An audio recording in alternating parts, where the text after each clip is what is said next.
Yes. Hey. Hi. You know what time it is? What time is it? It's 1:17. No. Girl, you know that thing we do at the end of the month? That's book related? Oh, yeah. So it's wrap up time. I cannot believe we are already filming a wrap-up video for January. Like, where did the time go? Like, I literally cannot believe January is about to be over. But anyways, hi. For those of you who are new to my channel, my name is Wajihat Bankole and welcome to my channel. And for those of you who've been here, welcome back to my channel. Welcome to my January wrap-up. Okay guys, we read some really great books this month. Like, this month was my best month ever. Like, ever. And I mean ever. In January, I read 12 books. Like, that might not seem a lot for most people who are able to read like 20 books. But for me, that is a lot because the most I've ever done is like 10 books max. But being able to read 20 books is like I love that for me. Anyways, and today I will be telling you guys all about the 12 books I read in the month of January. If I recommend them, if I don't, my ratings, and just all my thoughts and feelings. Y'all already know. I have some of the babies here. 2 of the books out of those 12 books were audiobooks. So yeah, anyways, let's stop all the yippee yapping and let's get into this video. I'm gonna start with the audiobooks because I don't have a physical copy. So the first audiobook is If I Have to Be Hunted by Miranda's Son. This is a YA fiction and this was like a different book for me because I was not expecting a lot of stuff that happened in the book, and it was just a different taste and different vibe for me, right? I liked the book. It was fun to listen to, but there was some things where I was just not vibing with it. But anyways, without further ado, I rated this book a 3-star. And would I recommend it? Yes, because I think it's like a fun, fast-paced book to read. And then the next audiobook is Love and Gelato. I'm not even gonna lie to you, even though I read this book like 24 hours ago, I don't remember anything. Like, the plot of this book was very lost to me. I read this book during my 24-hour readathon. Go watch that video, by the way. I don't know. All I have to tell you is I rated this book a 3-star. It was not my cup of tea. Yeah, so that is all for the audiobooks that I listened to. Starting with Flawless by Elsie Silver. This was a book that I was like so excited to go into. I heard such great things about this entire series. I haven't finished the series, by the way, so I've only read the first book.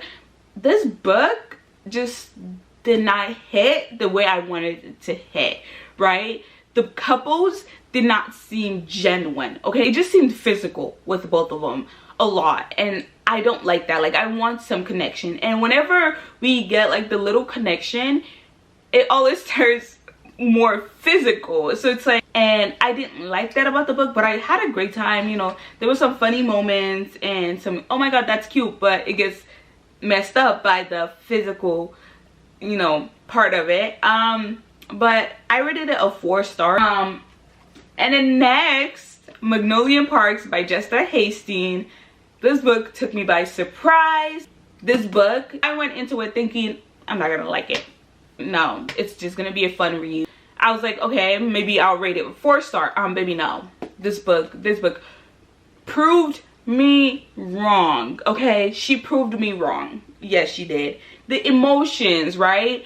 The feelings, like the characters are not likable in my opinion, but I loved that. Like, I was hating on the characters, but I was rooting for them, especially the main characters of the book, Magnolia and BJ. Their relationship is so toxic. I was hating on their relationship, but I was rooting that they figured their out and do right by each other, or BJ does right by Magnolia.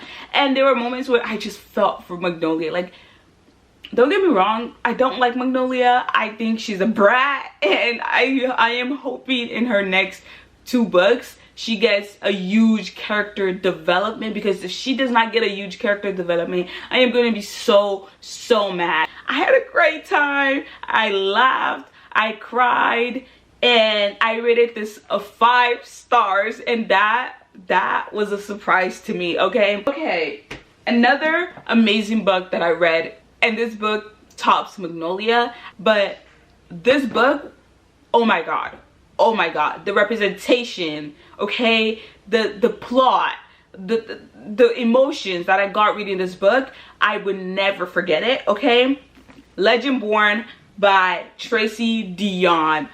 Oh my god, she ate down, babes. She ate down. Tracy said rent is due and I need my bills paid, so I'm gonna write me a good book, and she did just that. Because babes, the emotions, the representation is representing. Yeah, okay, because what? So good.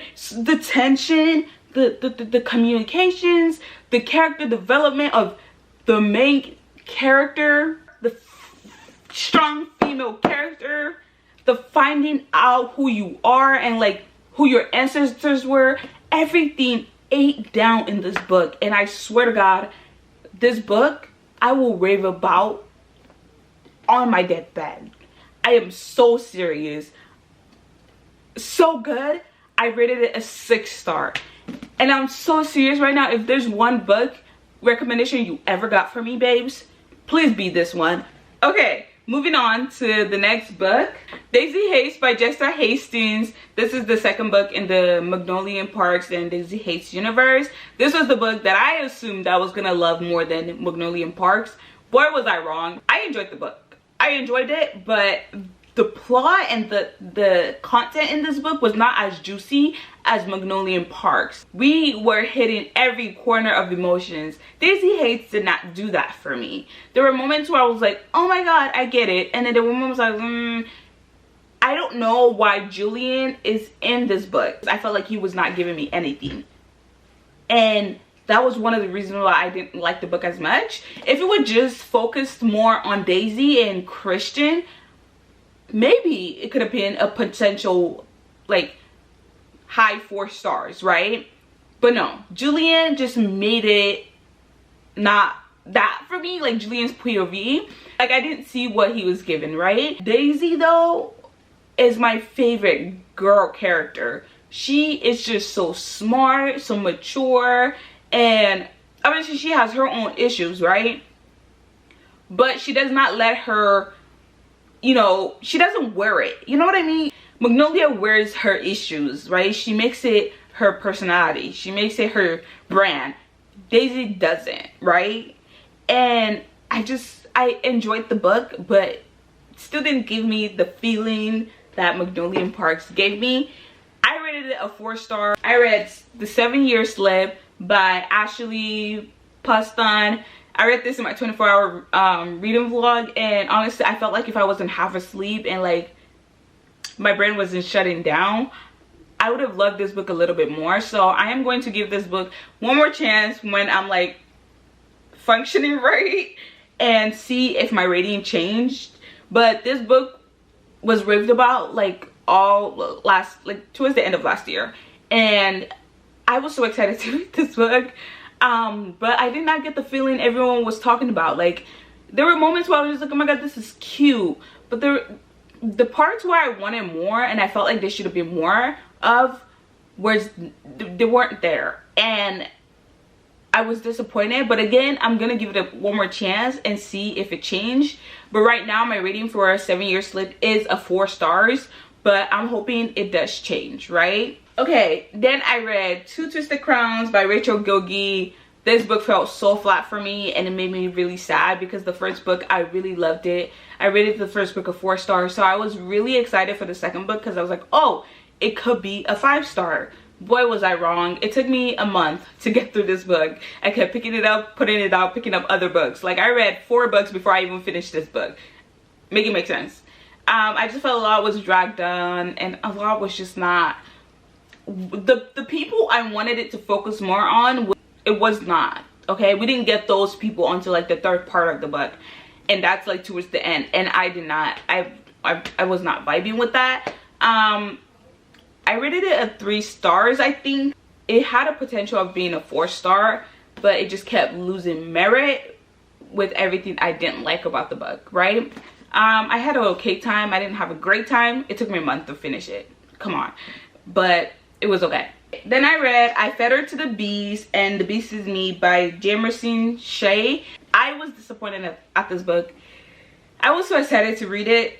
I picked it up. It was going great. We were having a great time. Towards the middle and the end, it lost me completely. Like, I was really confused about this book. Like, there was so much that was being thrown that did not make sense and did not correlate with the story or what I thought the story was, and that was such a disappointment for me.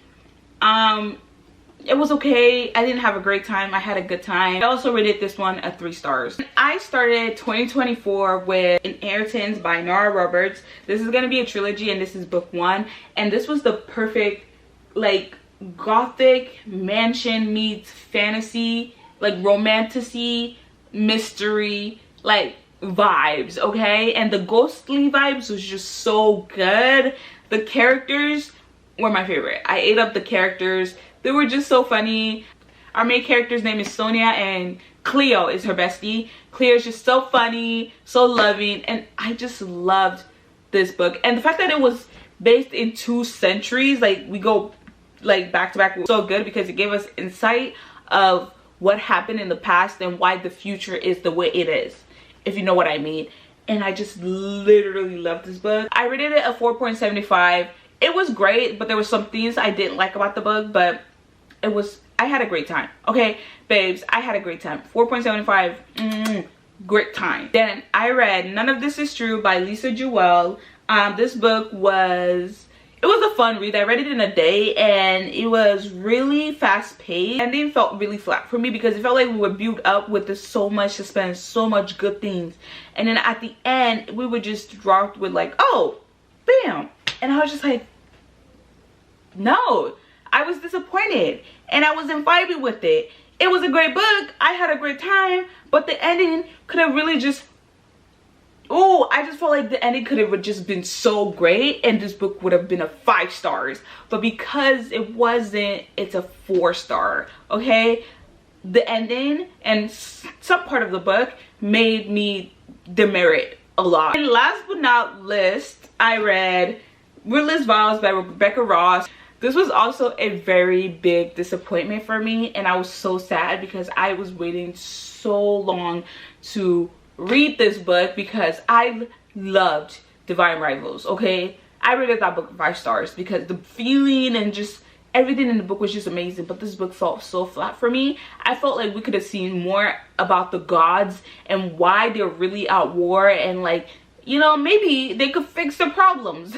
But no, the way the story took turns was just not it for me. We spent so much time in certain part of the books where I felt like we could have added more to make it more enticing, and it felt really flat for me. I rated it a 4 stars. I still had a great time. I still love Iris and Roman, but Divine Rivals was the best book when it comes to both of them. And yeah, these are all the books I read in the month of January. I had so much fun filming this video for you guys and just sharing about these books. We had some great reads, and we had like 2 great reads, and I had so much fun reading all these books. I hope you guys liked this video. I hope you got some recommendations. If you've read any of these books, comment down below your rating for them, how they made you feel, if you loved them, if you didn't. I want to hear it. I want to hear all your thoughts. Again, I had so much fun filming this video for you guys. Thank you so much for always being here. Thank you for always supporting me and showing me love. I love you guys so much. You guys are my besties, and I love you. I hope you have a great day. I hope you stay blessed, stay beautiful.